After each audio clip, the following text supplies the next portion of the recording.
महाराज जिन्होंने घोर तपस्या की थी और घोर तपस्या करने के बाद भगवान का दिव्य वात्सल्य का सुख प्राप्त हुआ है। अब एक दिन की बात मैंने बताया था ना कि जहां रामचरितमानस में एक बार तो भागवत में एकदा शब्द। अम्मा कथा कहाँ चल रही है? अम्मा, दादी, लिसन टू मी, कथा कहाँ चल रही? पंडाल में? अच्छा, मंच के ऊपर। जय हो, ध्यान लगा के सुनो। मैंने बताया था रामचरितमानस में जहां एक बार आए और जहां भागवत कथा में एकदा शब्द आए, कोई विशेष बात होती है। ध्यान देना कि एकदा गृहे दासी यशोदानंद गेहनी। एक बार की बात, यशोदा मैया, दीपावली का बड़ा सुंदर दिन है, मैया ने घर के सारे काम कर लिए। मैया ने दास दासियों के साथ बाहर के सारे कामों में लगाकर लाला को पालने में झुलाया है और पालने में झुलाकर के ताजा ताजा माखन निकाल रही है और बड़ी सुंदर पदवलियां गाल रही हैं। आज उन पदों को सुनकर के भगवान बड़ा प्रसन्न हो रहे हैं और मन ही मन लाला को निहारती है, लाला की उन लीलाओं का ध्यान करती है, मैया स्मरण करती है। तो मन मैया की वाणी से आज लाला के लिए और अच्छे शब्द निकलते हैं। आज मैया दधी का मंथन कर रही है, मनसा वाचा कर्मणा, आज भगवान का ही ध्यान कर रही है। और जैसे ही भगवान को याद करे तो भगवान को छोड़कर कैसे रह सकती है वो मैया। आज भगवान की जैसे आंख खुली, आज कन्हैया बोले मैया अब बस भजन वजन बंद कर, तेरी साधना सफल है गई। मैं आ गयो मैया, अब तेरी साधना सफल है गई। अब ये भजन वजन करने की कोई जरूरत नहीं, कोई दान करने की जरूरत नहीं। अच्छा, एक बात बताओ, दान की बात याद आई। एक हाथ में 2 गेहूं के दाने लेना, 2 गेहूं के दाने, एक दाने को मिट्टी में दाबना और एक दाने को हाथ में लेना, तो सबसे पहले कौन सा बीज जमेगा? एक मिट्टी में दाबना, एक हाथ में लेना, कौन सा पहले जमेगा? हाथ वाला बीज जमेगा। है? एक बीज को हमने मिट्टी में दाबा है, एक बीज को हमने हाथ में लिया है, कौन सा वाला पहले जमेगा भैया बताओ? पीले कुर्ता वाले खड़े हो, कौन सा वाला जमेगा पहले? हाथ वाला या मिट्टी वाला? हैं? मिट्टी वाला। अच्छा, जब हम पुण्य करते हैं, अगर आप यहाँ 100 रुपए दे जाओ, बात को जरा गहराई से समझना। अगर आप यहाँ 100 रुपए दे जाओ और अगर हमें अलाउंस ना करें, क्या करेंगे आप? 4 बार आएंगे। और आज हमने 100 रुपए दिए थे, आपने बोला नहीं। अच्छा चलिए, छोड़िए यहाँ की बात। कहीं पर चंदा लिया जा रहा हो, चंदा, आपने नाम लिखाया हो कि आदरणीय राम भैया बीघापुर वालों की तरफ से 101 रुपए अमुक कार्य में दिए जा रहे हैं। अच्छा, जैसे उनका नाम ना लिया जाए तो 4 बार खबर दी जाएगी तो भैया हमने दान दिया था, हमारा नाम नहीं बोला गया, है ना? अच्छा, हम रास्ते में पाप करते हैं, किस किस को बताते हैं? किसी को बताया आज तक? नहीं बताया। जो पुण्य है वो आप हाथ में लेकर के घूम रहे हैं। आप पुण्य को हाथ छपाते घूम रहे हैं और पाप को छिपाते घूम रहे हैं। पाप को आप मिट्टी में दबा दिया, पाप आपने किया, आपने किसी को ना बताया, आपने उस पाप को मिट्टी में दबा दिया और पुण्य को आप हाथों में लेकर के घूम रहे हैं। सबसे पहले कौन जमेगा, पाप या पुण्य? सबसे पहले पाप जमेगा, चूंकि पाप को आपने दबा दिया, पुण्य को हाथों में लेकर घूम रहे हैं, तो सबसे पहले प्यारे वही बीज जमता है जो मिट्टी के अंदर बोया जाता है। ध्यान देना बंधुओं, पुण्य जो है ये छिपाने की वस्तु है, छपाने की वस्तु नहीं है। लोग आज पुण्य को छपाते घूम रहे हैं, पाप को छिपाते घूम रहे हैं। जरा गहराई से सोचना। लोग कहते हैं कि हम बहुत दुखी रहते हैं। लोग माँ बाप की बात को मानना छोड़ गए हैं। और आज एक गांव में लगी आग तो सारे गए भाग। एक गांव में लगी आग, सारे गए भाग। बचा कौन? 2 व्यक्ति बचे, एक अंधा एक लंगड़ा।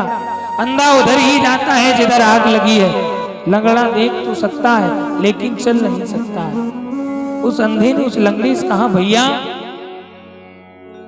मेरी आंखें हैं, तुम्हारे पांव हैं, अगर ये अंधे और लंगड़े एक हो जाएंगे तो इन आग की लपटों से निकल जाएंगे।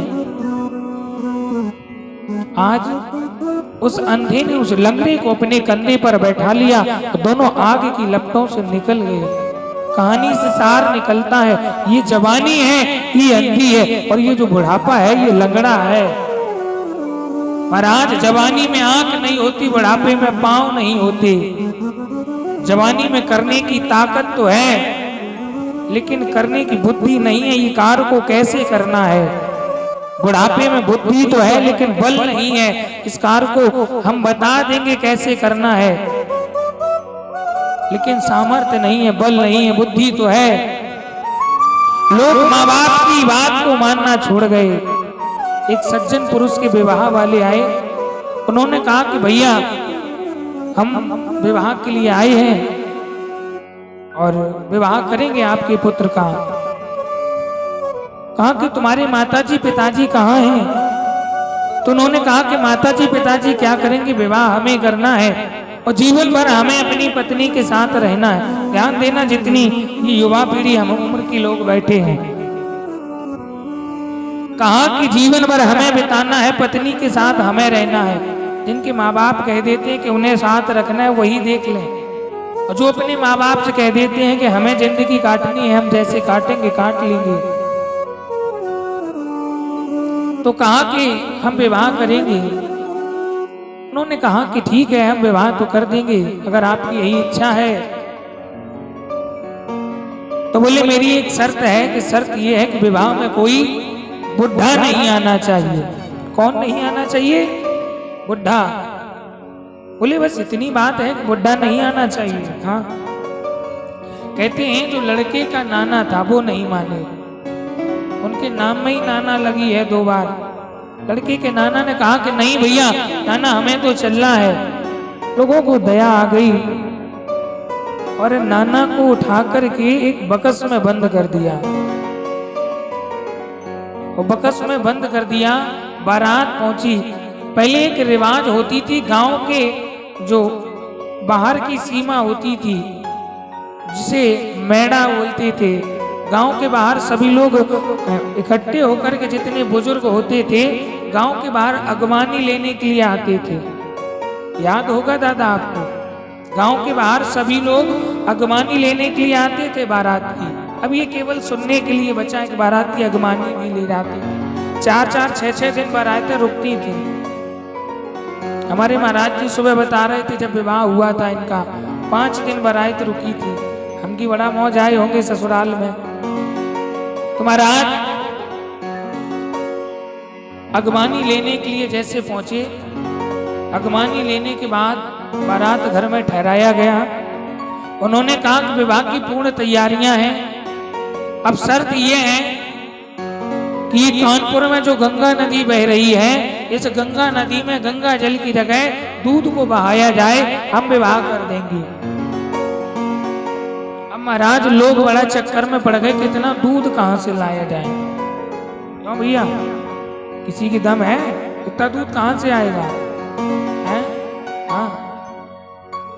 तो लोगों ने कहा कि अगर दूध नहीं बहा पाओगे तो ये बारात वापस ले जाना, विवाह नहीं होगा। जरा चिंतन करना, गहराई की बात है, दिमाग से सुनना। जब विवाह होना नहीं है तो एक सज्जन को दया आ गई। बोले नाना को काहे बकस में बंद कियो, काहे उनके प्राण लिए ले रहे हो, उनको निकाल लो। नाना को बाहर निकाला। नाना ने कहा कि बहुत जल्दी विवाह हो गया, क्या बात है? तो लोगों ने बताया कि ऐसी ऐसी बात है, कानपुर में जो गंगा नदी है, उस गंगा नदी में गंगा जल की जगह दूध बहाया जाए तो विवाह करेंगे। नाना बोले हमें लगता है कि तुम मूर्ख के मूर्ख रहोगे। अरे क्या छोटी छोटी बातों पे कहीं विवाह लौटते हैं। लोगों ने कहा कि अभी तक हमने सुना था कि बुढ़े 60 साल के बाद सठियाते हैं, 5 देख भी लिया कि तुम सठिया गए।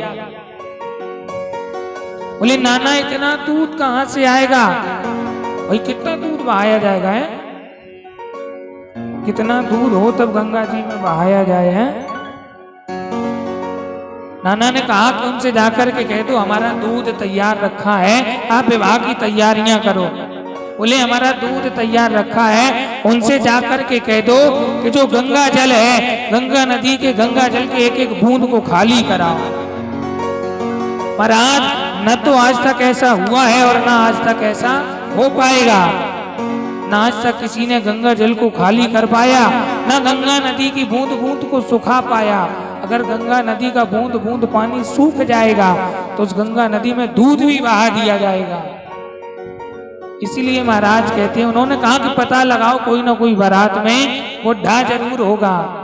इसलिए कहते हैं महाराज बिनु सत्संग विवेक ना होई। महाराज बिना सत्संग के विवेक नहीं आता है, बुद्धि नहीं आती है। एक बात याद आ गई, उसे भी सुना दे, फिर उसके बाद चलते चले आगे। एक जगह की बात महाराज,